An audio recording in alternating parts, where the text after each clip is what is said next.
cả anh em đã quay trở lại mấy clip của mình. Thì mình bắt đầu với tựa game là Poké Đại Chiến. Thì hôm nay là tập thứ 12. Thì mới đầu vào anh em sẽ nhận được một cái bí truyền master này. Đấy, em nhận mình từ từ. Đây, ok. Đấy. Thì mới đầu vào anh em nhận thế, xong anh em nhận quà này. Thì mình vào đúng giờ nên là mình sẽ được nhận thể lực như thường ngày thôi. Đấy thì thường ngày anh em vào clip nhưng vẫn như thường ngày thôi. Anh em vào anh em cứ nhận đồ giống như mình chỉ là được.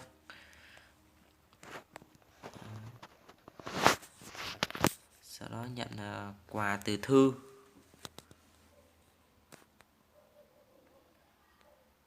Ok. Đây. Ở đâu? Túi đồ. Đây đây. Có hai cái đĩa thì mình sẽ mở cái đĩa thường chứ nhá. Còn cái đĩa mới này mình sẽ từ từ sẽ dùng từng cái một. Ui giời. Được Speed 1 anh em ạ. Speed 1 là ngon rồi. Tiếp. Gì đây? Được Crit à? Được đấy, được đấy. Đó. Nào, giờ mà ra Speed 2 là ngon này. Ui. Ra cái này là 3 luôn ạ. Sát thương giảm, hộ hồn, hệ hồn, skin tấn công. Mình chắc chưa có con nào để mình nhắc cái đấy vào. Ô, đang có quay chiến anh em ơi. Ui, có quay chiến anh em ạ. À đúng rồi, tí nữa mình sẽ đi đánh quay chiến với anh em nhé. Mấy giờ nhỉ? 7:30 à? Quay chiến mở từ bao giờ đến bao giờ nhỉ? 7:30 kết thúc anh em ạ. 7:30 kết thúc rồi. Xe rồi. Mình cố đánh nhanh. Rồi. Mình sẽ gọi thằng bạn mình vào. Sẽ nhờ thằng bạn mình kéo nhé. Đây từ từ mới đầu vào anh em cứ quét lại đó. Anh em quét hết ra. Rồi bắt đầu mới đi.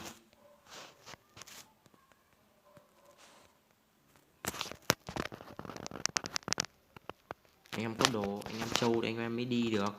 Chứ anh em mà ra anh em đánh luôn là không được đâu. Anh em không ăn được đâu. Đánh với chiến khó lắm.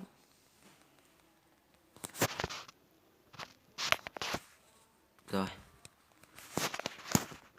Anh em chờ mình tí nhé, mình sẽ gọi thằng bạn mình vào. Ok, mình nhắn thằng bạn mình rồi. Đợi nó vào nữa thôi. Thì trong đợi nó thì rồi, anh em vào anh em quét ải cho mình.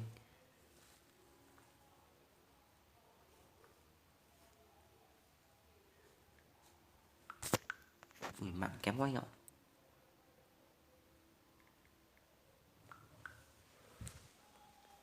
Rồi, quét tiếp rồi, quét 3 lần. Rồi, mình được 3 cái rồi. Thiếu mỗi cái này thôi, sao mà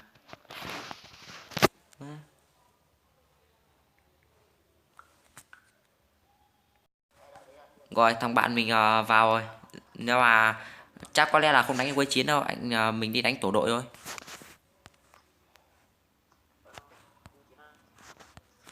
Rồi, đánh liên server. Đánh liên server hả?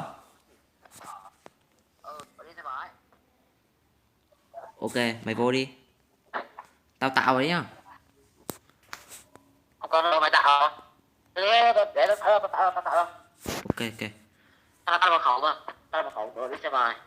Ok. Mao tiên đúng không? Đánh như lấy đám ra đúng không? Mao tiên nhá. Núi á. Núi Himalaya. Hideaway. Rồi, vô đi vô đi. Cân như vào khẩu. Cân như vào khẩu nhá. Vào khẩu là 1 2 3 4 5 còn 1 2 4 nhá. 1 2 3 4 hả? 1 2 3 1 2 3 4 5 hả? 1 2 3 4 thôi. Đâu 3 đâu 5 1 2 3 4 thôi. Ok. Đây tôi xem con ra mega bát phủ được sao đấy chưa. Ok ok. Thì, anh em mà muốn đi ải này thì anh em phải có một người kiểu là hỗ trợ, có nick nào hỗ trợ đi cũng được, hoặc là đi ghép ngẫu nhiên được, ghép ngẫu nhiên kiếm con Pokemon được. cái này được rồi, tao ấy rồi. Ok, được rồi, có thằng mấy ca kia đi cũng được, không sao. Không cần tao gánh. Ok, vô đây vô đây vô đây. Tao gánh lo. Ok ok. Đấy thì anh Tao để em mật khẩu nhá, mày tạo mật khẩu. biết rồi. Ok. Đấy anh em mà muốn đánh BK thì anh em nhờ thằng bạn mình cũng được, hoặc là như kiểu là anh em đi ghép ngẫu nhiên, ghép thằng nào châu thì anh em đánh thôi. Cơ bản là tao gánh gì nữa. Đúng rồi, phải có người gánh, cơ bản là phải có người gánh. Ba cái luôn này. Ôi, Đấy. con của mày cộng credit cơ. Credit cộng 2 cơ. Cơ hóa này. Hả? Ví 3 rồi. Ví 3 rồi. Ví 3 rồi cơ. Ví bao lâu. Con dùng trang ghép phát chết luôn rồi. Ví 3 thì mua skin đi. Ui, đánh liên tục luôn ạ. Cái cam. Lỗ phát à? Hay đấy, hay đấy. Lỗ phát à? Nhường đánh phát nào, đấm một con một thôi, từng con một thôi. Không. Để tao đánh phát nào. Mày ít chậm quá. Ít thấp quá. Đây, cho tao speed phát, cào một phát thôi, cào một phát thôi. Đấy, giời ơi. Không được viên đá mega nào. Mày tạo đây, tạo đây để mật khẩu này. Ok. Tạo để mật khẩu nhá. Nhưng mà không có viên đá mega nào. Không ra. Mày tạo đây để mật khẩu. Tao không có cái tao, đủ má. Cái tạo này. Ừ. Để tao mua cái. Ok, mày mua đi. Okay. Tạo rồi. Mật khẩu là vẫn như cũ. Vẫn là 1234 đấy. Vẫn là 1 2 3 4 hả? Ừ. Mày ra cái nó chọn đi. Phòng không tồn tại. Má đổi sang mật khẩu đấy. Đội không tồn tại, đủ má. Map 1 à. Ừ. Tao thấy rồi nhưng mà tao bấm vào mật khẩu nó ghi xong rồi tao ấn ok nó ghi là map không tồn tại.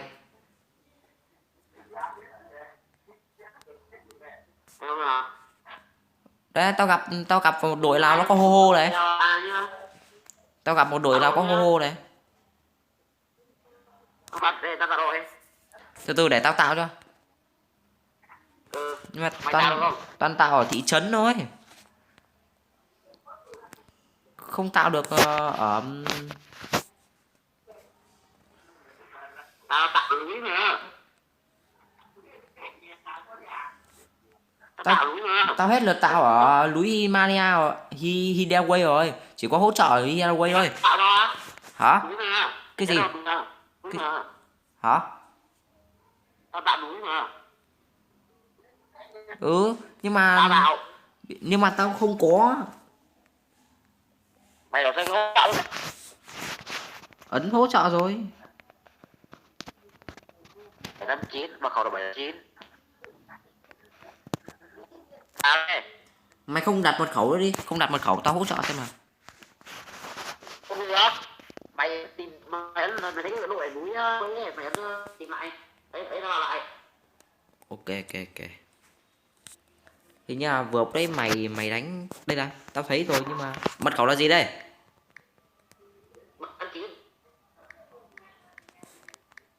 Rồi nó hỗ trợ này, từ cái bàn tay vào.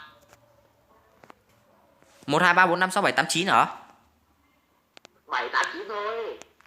Ủa ma 7 8 9 thôi. Bằng kém quá. Con là 130.000 một chiến luôn ạ.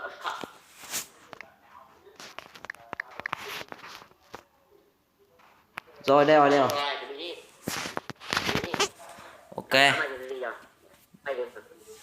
Kết bạn ở đâu nhỉ?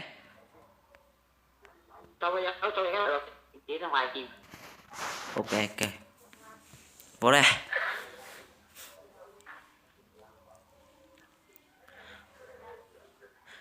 Chán hết, không được viên mega nào.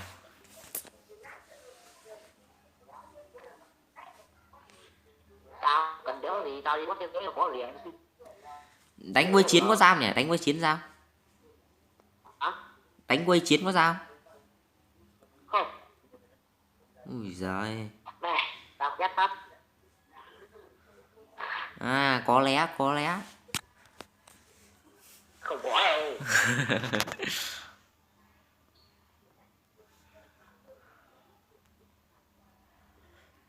Có lẽ nó buồn này.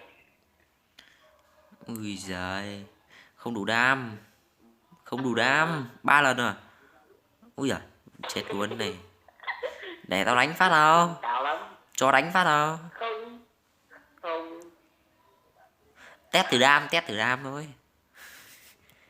Tiếp tục không được mà anh. Nhanh thật đấy, đã đến map 6 rồi. Không. Không viên mega luôn. Không đá luôn, đúng má. Cho đá mega đâu nhỉ? Có cho đá được không nhỉ? Thôi, chịu nha. Thị trấn Rooster đi. Thị trấn này. Thị trấn hả? Ok, thị trấn. Bạn đang nghĩ thị trấn sao ấy? Tao tạo thị trấn nhá. Tao tạo nhá. Mày đặt. Tao đặt. Mày đặt đi. Ơi, Có mật khẩu nhá. thế à, từ tao chưa bật mật khẩu. Chết rồi, ấn nhầm tạo nhanh rồi, từ bình tĩnh. Loạn quá. Đây. Chùa Thần Lâu Quốc em có máy rồi. Tạo này. Mật khẩu là 4567 nhá. 1567 à, ok. Rồi đây. 4567 đúng không? Ừ. Ok. Ok. Chấp nhận đây. Rồi. Bây giờ anh mang con gì nhỉ? Mang con Ninja Don nhỉ? Sao tao không đổi được con này? À đây. Ok. Con nào bây giờ nhỉ? Không đủ 3 người không bắt đầu được. À đây vẫn bắt đầu được. Quên mất cẩn nhầm. Đủ ma. Ok. Đánh cái núi này nó chỉ lấy đồ thôi đúng không? Kiếm dương thôi nhỉ? Lấy dương mà lấy tiền. Cái này nó có dương đấy. Mày dùng chiêu bay không có đam ở cửa này đâu. Ở cửa này không có đam đâu. Dùng lửa thôi.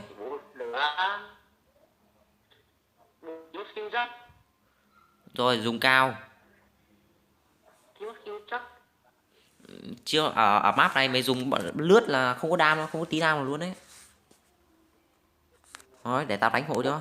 Ui giời, đến là tao rồi. Ui ok kìa. Speed tao thấp quá. Speed tao bao nhiêu? Speed này còn phải 850, speed bao nhiêu? Speed tao là 3.300 không à? 3.000 nữa. Ui giời ơi. Mẹ up speed kinh thế. Mẹ này up speed kinh thật. Đánh cái gì? Mỗi 3.000 nhớ nó kêu ca bỏ nó speed có 8.000 10.000 tao kêu ca. Ui giời 8.000 10.000 thôi con lại. Từ bình tĩnh con mới lên được. Hoặc quá speed luôn. Quét nó đi. Được. Cách đâu nào? Hay. Được một đống vàng luôn. 3 túi vàng. Mày tạo cho. Máy tạo cho. Ok. Vẫn Núi hay là thị trấn này? mật khẩu là 789 à? Ừ. Thị trấn 789. Ok. 789. Ok. Tiếp đây.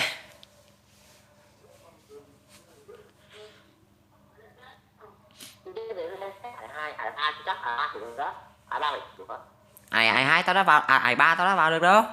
Đang vào 40 tao ấy. Đang vào 40.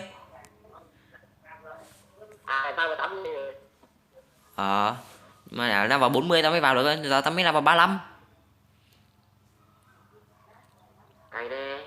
Đấy vẫn đang Sao căng. nó kêu lên 50 nhanh mà lên 50 ép cấp sau vì lên 50 mở mấy cái này rồi. Không, nhưng mà ép cấp giai đoạn đầu lực chiến lên cao mà. Mày đánh mấy bọn trong ải nhá, dễ cực. Khác kéo thì nhau đâu. Thì dùng lướt đi. Ui giời ơi. Ý chết nhỉ. Đặt nhỉ. Chưa chết được. Chết sao được. Sống Ủa, nhăn răng. nó lại mình chết chứ làm gì nữa. Vẫn sống tốt. Lên Ok bá chủ đeo thì trông đột biến này. Mẹ, trông như kiểu bị tẩy để da ấy. biến hóa lên. Trông như Nó kiểu biến bị hóa tẩy. sao mà.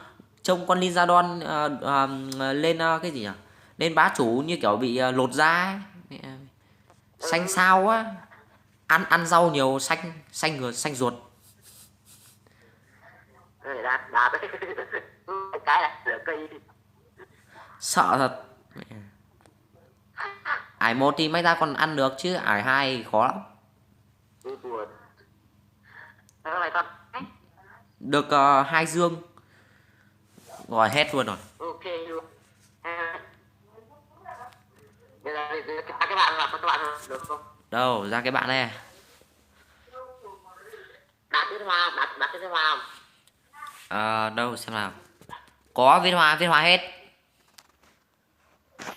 rồi. Đặt Xong. cái ram rồi. Đạt đâu đạt ngôi sao ram. Đây rồi. Để tao chat lên mấy cái bạn nhé. Chat lên thế Cũng sẽ giới. vào đâu? Cũng sẽ vào đâu? Chat lên thế giới mà. Rồi sao? Tao chat lên thế giới mà. Nữa nha. Chat lên thế giới mà. Thế. Này tao gửi này. Đấy. Gửi đấy các bạn đi. Ghi chữ lô đấy. Hả? Tao ghi chữ lô đấy. Không thấy đâu. Thế à? Này. Không thấy. Xem vào khác đúng không? Ừ. Bảo sao nó có cái ta khác mà. Đánh cái ải kia lên được này. Được cái đồ gì này? Ép đá à? Khảm đá vào. Thế giờ cái bạn đồ gì? Có đánh quay chiến không? 20 phút nữa đánh ấy này. Đâu đâu đánh. Hả? Nó sẽ vào mà nhạc đi. Nhỉ, khác server mà nhỉ. Chán thật. Ông 1085 đây. Đi về đi có gì của tao được. Ok. Thế cảm ơn nhá. Ừ. Tí lên quân không? Cái này số này có gì mà tao đâu, có gì cần hỏi tao. Ừ. Rồi. Quấy chiến có khả năng là giờ chưa ăn được đâu nhỉ. Giờ đánh vào quấy chiến có khả năng nó đánh chết đấy.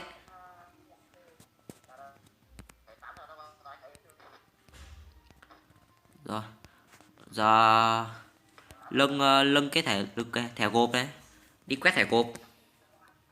Mà thôi không quét thẻ gộp nữa, giờ đi đánh ải đi. Em giờ đi đánh ải nhá, cày lên level. Đúng rồi, từ đi quét đi ấy pro ấy. Reset pro.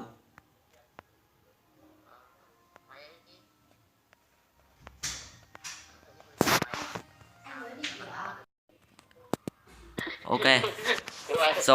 Rồi ok. Giờ đi đánh ải để tăng level. Đúng rồi, đi reset pro nhỉ. Nhà một công. Con Quay sổ. cái gì?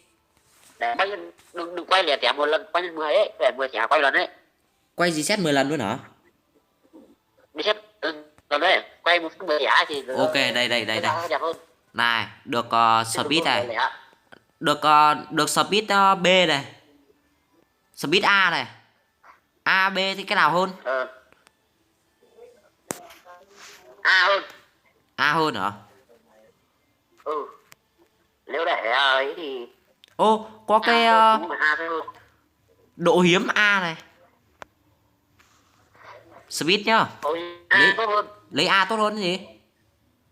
Ừ, A hơn B. Ok, lấy Speed A này. Lưu này. Nhưng mà nó vẫn lên Speed B là nhỉ? B trên A. Hả? Nó ra Speed như nào ấy? Làm sao? Nó như nào? Grid nó không hiện B trên A mà nó vẫn hiện B chia S cơ, B trừ S cơ. Ừ, nó như thế nào mà, nó chỉ thế thôi. Nhưng mà tao lấy A mà.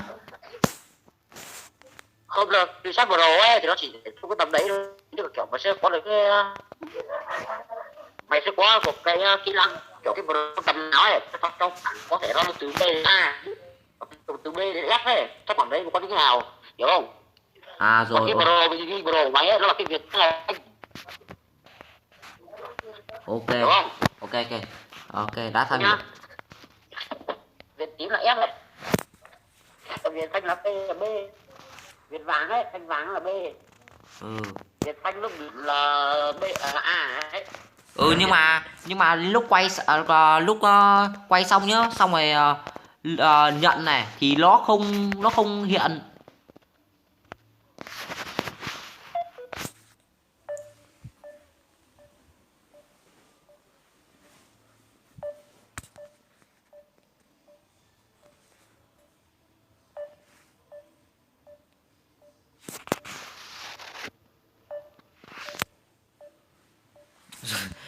Bạn mình nó đang bận, anh em thông cảm.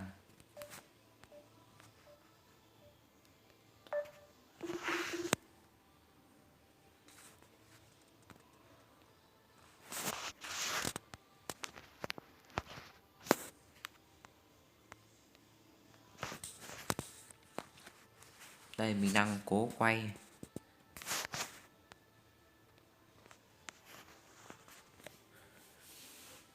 Nó chưa ra một cái nào ngon ngon rồi.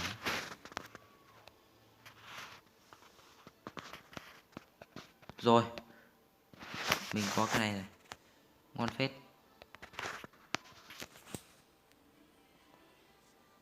Không, tải tiếp đi.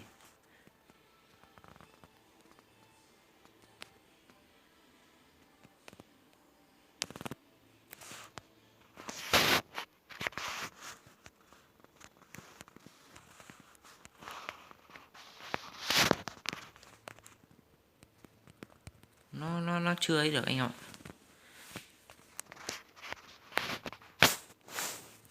Rồi tính cách này anh em. Nhưng mà tốn tốn ngọc. Rồi. Thì sau đó anh em quét ải.